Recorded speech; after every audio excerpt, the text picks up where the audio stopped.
Hello Cowboys Nation! Let's get to another round of Dallas Cowboys news.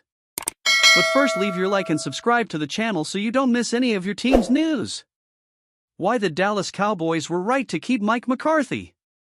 After several days of rampant online speculation following the Cowboys' embarrassing home loss in the playoffs, the team announced that Mike McCarthy would remain for the 2024 season.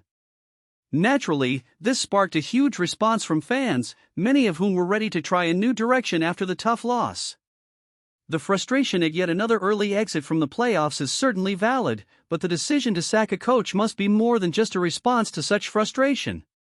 Everyone wants to see the Cowboys make a good run in the playoffs and ultimately return to the Super Bowl.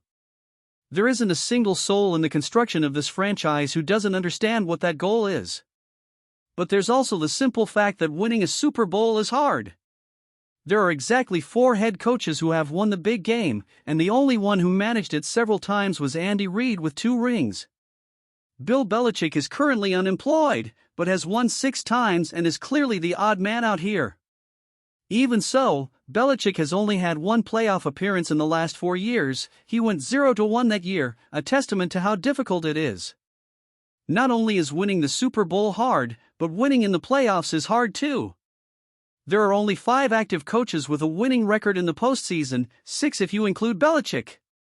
That's not even 20% of the league. Some notable coaches with a losing record in the postseason include Super Bowl winners Mike Tomlin and Doug Peterson, likely Coach of the Year winner Kevin Stefanski, and the coach who just eliminated the Cowboys, Matt LaFleur. To put things in another perspective, there are 31 teams each season that don't win a Super Bowl. There are usually around 6 teams that change their coach after the season, which means there are usually around 25 teams each year that don't win the Super Bowl but keep their coach in place. That represents more than 78% of the league that chooses not to change leadership every year. This is without taking into account the success and track record of the teams. You have to go all the way back to the 2017 season to find out the last time a team fired its coach after reaching the playoffs. That was the Titans, who fired Mike Mccaerthy after their second consecutive 9-7 finish and their first playoff berth. This move was a bit of a shock and was part of a long and tortuous saga that eventually came down to a disconnect between Mccaerthy and his players. Tennessee replaced Mccaerthy with Mike Vrabel, and the first results looked encouraging. Vrabel had a 41-24 record in his first 4 seasons, reaching the playoffs for 3 consecutive seasons and even advancing to the conference championship game in 2019. However, things fell apart and Vrabel was just fired after 2 consecutive losing seasons. The last time a team fired its coach after consecutive playoff appearances was John Fox, whom the Broncos fired after the 2014 season. Fox went 46-18 in 4 seasons in Denver, making the playoffs every year and even reaching the Super Bowl once. He won more than 12 games in his last 3 seasons, but Denver opted to move on in an attempt to maximize their Super Bowl window with Peyton Manning. The move worked, as the Broncos won the Super Bowl the following year with Gary Kubiak as head coach. However, Manning regressed drastically that season and was even replaced by Brock Osweiler, although he regained the starting job just before the playoffs began. Denver missed the playoffs the following year, Kubiak retired, and the team hasn't even had a winning season, let alone a playoff berth, since. That's the kind of risk Jerry Jones had to weigh up last week. McCarthy hasn't excelled in the playoffs yet, but most coaches are guilty of the same thing. That's no reason to wipe the slate clean.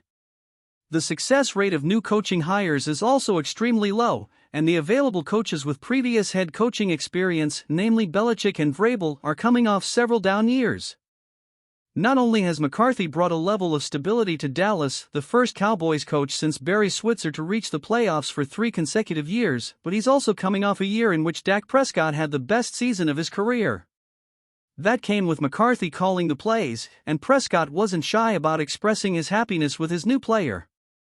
Keeping McCarthy isn't just about retaining a coach who consistently reaches the postseason, it's also about continuing to support the franchise quarterback.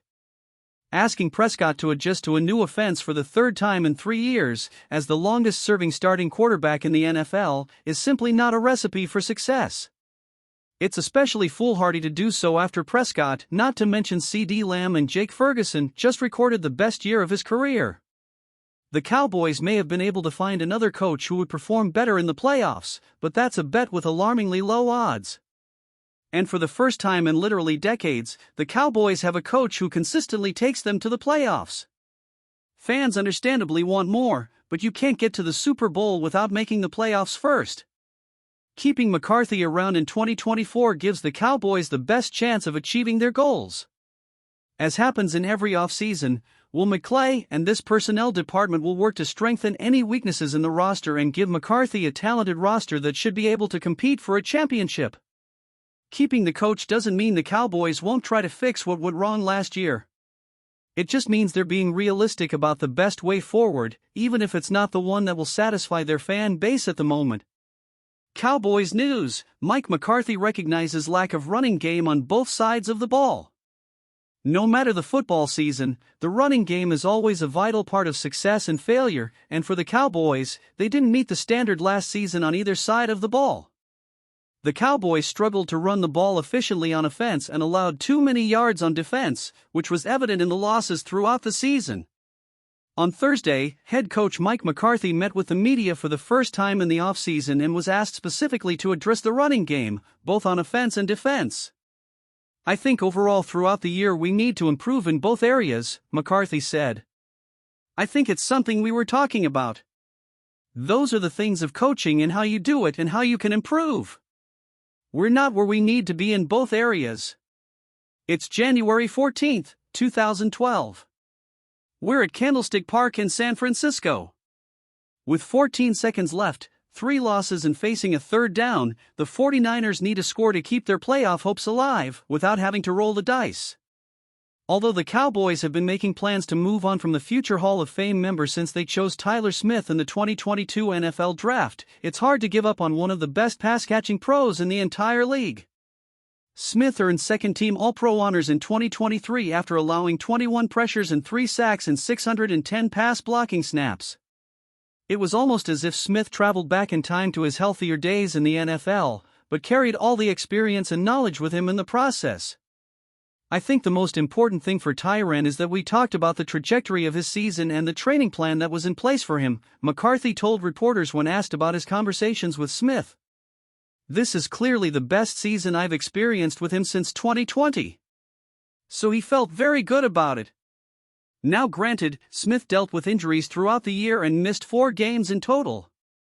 He was missed in each of them.